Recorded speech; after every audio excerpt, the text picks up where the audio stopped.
Dear weary heart, I know that look in your eyes, the one you see in the mirror when you're too tired to pretend. It's not just tiredness, it's something deeper, something that goes beyond a bad week or a rough month. It's the exhaustion that comes from living, from the relentless forward motion of existence, from the simple fact that day after day, life keeps asking things of you, and you keep having to answer. You're tired of getting up, tired of trying, tired of hoping things will get better, and then watching them stay the same or get worse. Tired of the routines that feel empty, tired of seeking answers, tired of carrying yourself through days that all blur together into one long stretch of just existing. This isn't about one hard thing. It's about everything. The cumulative weight of being alive in a world that doesn't pause, that doesn't give you time to catch your breath before the next thing comes. And you've been carrying it for so long that you've forgotten what it feels like to not be tired. You've forgotten what lightness feels like, what ease feels like, what it's like to wake up feeling something other than dread or numbness. I see you, and I want you to know this exhaustion you feel, it's real, it's valid, and it doesn't mean you're doing life wrong. It means you've been doing it without enough support, without enough rest, without enough softness for far too long. There's a tree outside my window that's been there for decades. Every spring, it blooms. Every summer, it provides shade. Every fall, it drops its leaves. Every winter, it stands bare against the cold. Year after year after year, the same cycle, the same demands. Bloom, provide, release, endure, bloom again. And I wonder sometimes if that tree ever gets tired, if there's ever a spring when it thinks, not again, I can't do this again, I don't have another bloom in me. If it ever feels exhausted by the relentlessness of seasons, by the fact that winter always comes back, that it never gets to just stop. But here's what I've learned from watching that tree. It doesn't bloom the same way twice. Some springs, the blossoms are abundant. Some springs, they're sparse. Some years, the tree is covered in leaves by April. Other years, it takes until May. The tree responds to what it has, to the rain that came or didn't come, to the warmth that arrived early or late, to its own internal reserves. The tree doesn't apologize for sparse years. It doesn't feel guilty for blooming late. It just does what it can with what it has, and somehow that's always enough. The tree is still here, still standing, still cycling through seasons, even when those seasons must feel endless. You're like that tree. You've been cycling through seasons of life, seasons of effort, seasons of loss, seasons of just trying to hold on, and you're tired, so tired. And maybe this season, your bloom is sparse. Maybe you're late to leaf. Maybe you don't have the abundance you wish you had, but you're still here, still standing, still doing what you can with what you have. And maybe like the tree, that's enough. I think one of the hardest parts of being exhausted by life is that you can't pinpoint exactly when it started or why. It's not like a sudden illness where you can say, I got sick on Tuesday. It's more like erosion, like water slowly wearing away stone. One day at a time, one disappointment at a time, one moment of this is too much at a time, until you look up and realize you're fundamentally depleted in a way that sleep won't fix. Maybe it started with that loss you never fully grieved. Maybe it started with that betrayal that changed how you see people. Maybe it started with that dream that died, That version of your life you thought you'd be living by now but aren't. Maybe it started with the daily accumulation of small burdens, the bills, the responsibilities, the expectations, the needs of others, the constant low-level stress of just surviving in a world that demands so much. Or maybe it didn't start with any one thing. Maybe it's just the natural result of being in a time and place that asks too much, that moves too fast, that offers too little rest, that treats exhaustion like laziness and struggle like personal failure. Whatever the cause, the result is the same. You're tired of life. Not in a way that makes you want to end it necessarily, just in a way that makes you wonder how you're supposed to keep doing it, how you're supposed to find the energy to care, to try, to hope, to keep putting one foot in front of the other when every step feels like walking through mud.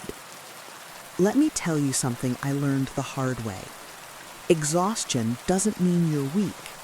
It means you've been strong for too long without enough support. It means you've been giving from an empty cup because that's what was expected. It means you've been holding up your world and everyone in it, and nobody thought to ask if you needed someone to hold you. Our culture treats exhaustion like a personal failing. Like, if you're tired of life, you must not be trying hard enough, not thinking positively enough, not practicing enough self-care. As if bubble baths and meditation apps could touch this kind of bone-deep weariness. As if the problem is you and not the impossible circumstances you've been navigating. But here's the truth. The problem isn't you. The world is loud and fast and demanding. Systems are broken. The future feels uncertain. Everything costs too much. Not just money, but energy, attention, emotional labor. And you've been trying to survive all of this while also dealing with your own personal struggles, your own losses, your own wounds that haven't healed because you haven't had time to let them heal. Of course you're exhausted. How could you not be? There's an ocean phenomenon called dead water.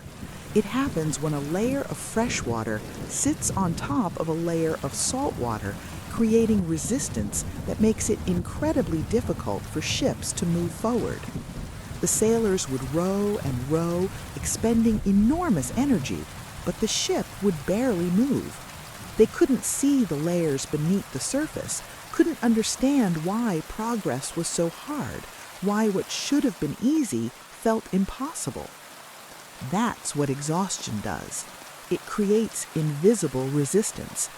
What used to be simple, getting out of bed, having a conversation, making a decision, becomes extraordinarily difficult. And from the outside, people can't see why.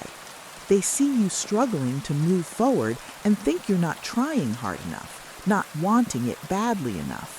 They don't see the layers beneath the surface, the invisible forces making everything harder than it should be. But you know. You feel that resistance every single day. You feel how much energy it takes to do things that seem effortless for others. You feel the weight of the invisible layers pressing down on you. And it's exhausting to feel that and also to have to explain it, defend it, justify why you can't just push through or think positive or try harder. You're not lazy. You're not weak. You're rowing as hard as you can through dead water, and the fact that you're still moving at all, even barely, is remarkable. It's proof of strength, not weakness. It's evidence of determination, not failure. I want to ask you something, and I know it's a hard question. What would it look like to stop rowing for a while? Not forever, not giving up, just stopping. Letting the boat drift, letting yourself float in place without trying to make progress, without trying to move forward, without trying to do anything except exist. I know what you're thinking. You're thinking about all the reasons you can't stop. The people who depend on you, the responsibilities that won't wait, the bills that need paying, the expectations you can't ignore, the fact that life doesn't pause just because you need it to. And you're right, life doesn't pause. But here's what I've learned. Life also doesn't require you to keep rowing at the same pace all the time. It doesn't require you to maintain momentum even when you're depleted. It doesn't require you to keep pushing forward when what you really need is to drift. What if you gave yourself permission to do less, not as a permanent state, but as a necessary season? What if you let some things slide, some expectations go unmet, some people down? What if you prioritized your well-being over your productivity? What if you treated your exhaustion not as something to overcome, but as information about what needs to change? I'm not saying it's easy. I'm not saying it won't come with consequences, but I am saying that continuing to row when you're this depleted will also come with consequences to your health, your relationships, your sense of self. At some point, you have to choose which consequences you can live with. I keep thinking about something a therapist once told me.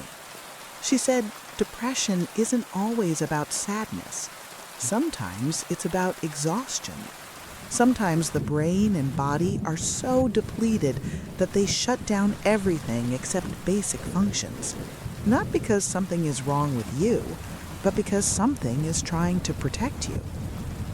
Maybe your exhaustion is your body's way of protecting you. Maybe it's saying, we can't keep doing this. We need to stop. We need rest. We need change. We need help. Maybe it's not a failure of willpower or character. Maybe it's a biological response to circumstances that are genuinely unsustainable. And if that's true, if your exhaustion is a protective mechanism rather than a personal failing, then maybe the question isn't, how do I overcome this exhaustion? But what is this exhaustion trying to tell me? What needs to change? What am I doing that I need to stop doing? What boundaries do I need to set? What help do I need to ask for? Because here's the thing. You can white-knuckle your way through exhaustion for a while. You can push and force and drag yourself forward. But eventually, if nothing changes, your body will make the decision for you. It will shut down in ways you can't control. It will demand the rest you won't give it voluntarily. Wouldn't it be better to listen now, to honor what your body is telling you, to make changes before you're forced to? There's a practice in agriculture called letting a field lie fallow.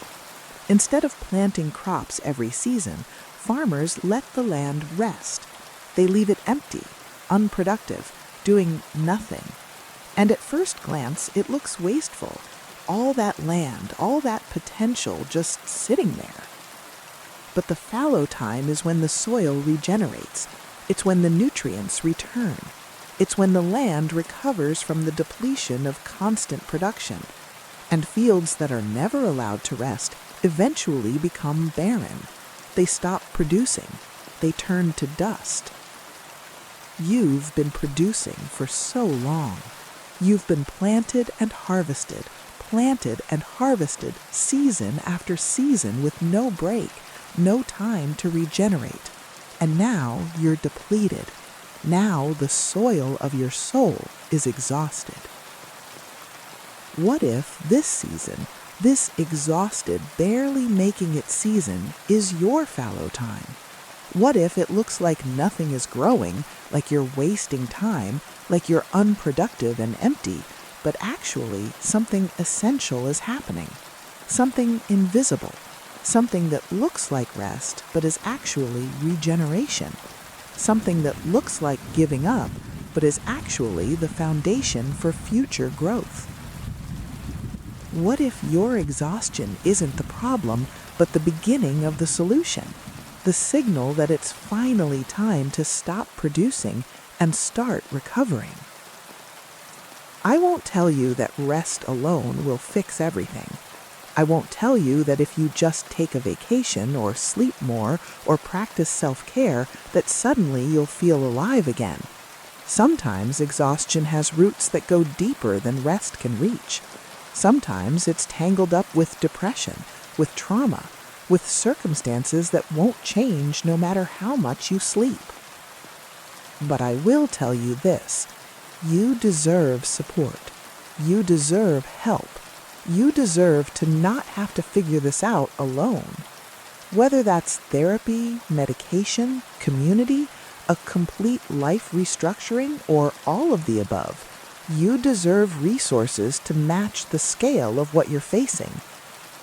Being exhausted by life isn't something you should have to just endure. It's not a badge of honor. It's not proof of your strength.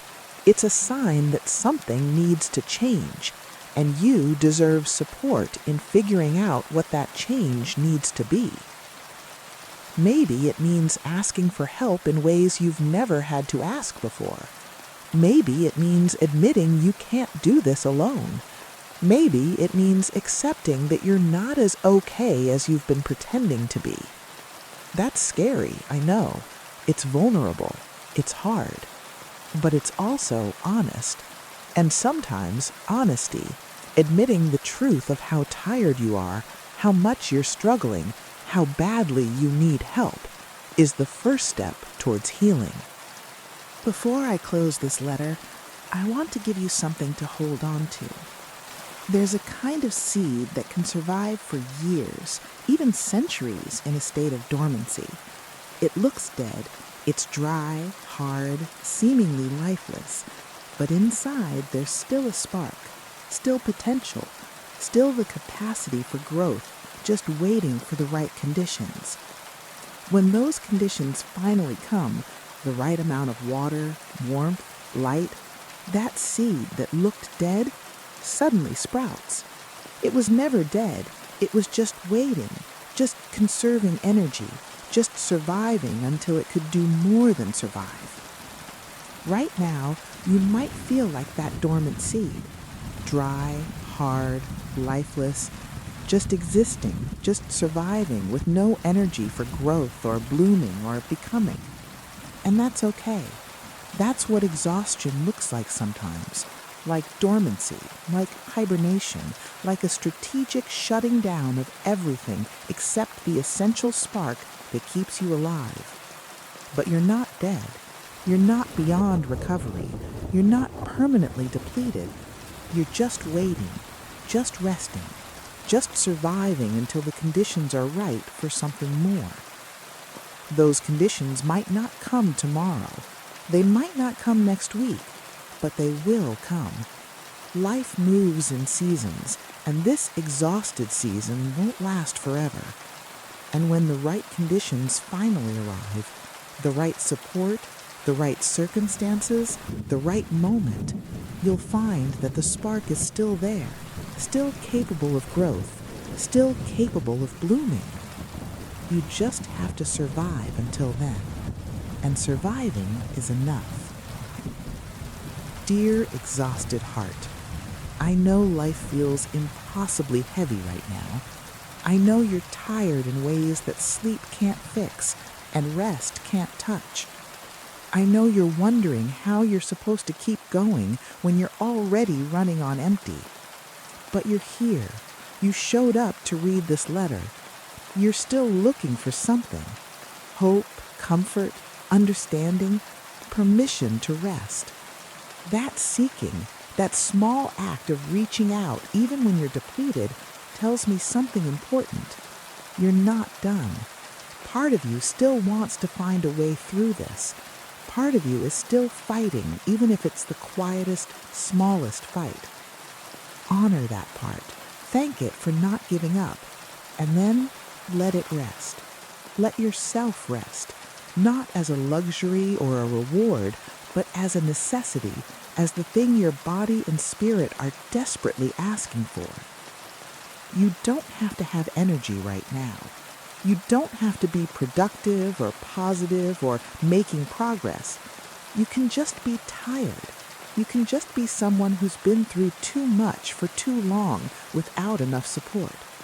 You can just be human with all the limits and needs and vulnerabilities that come with that. And in being that, in allowing where you are instead of forcing yourself to be somewhere else, you create the possibility for something to shift. Not immediately, not dramatically, but slowly, gently, in small ways that accumulate over time. You're going to make it through this, not because you're strong, though you are, not because you're resilient, though you've proven that already, but because you're still here, still breathing, still looking for comfort, for understanding, for some reason to keep going. And that's enough. That's always been enough. Rest when you can. Ask for help when you need it. Be honest about how tired you are. And trust that this exhausted season, like all seasons, will eventually give way to something else. Until then, be gentle with yourself. You're doing better than you think. With love, someone who knows how heavy life can feel.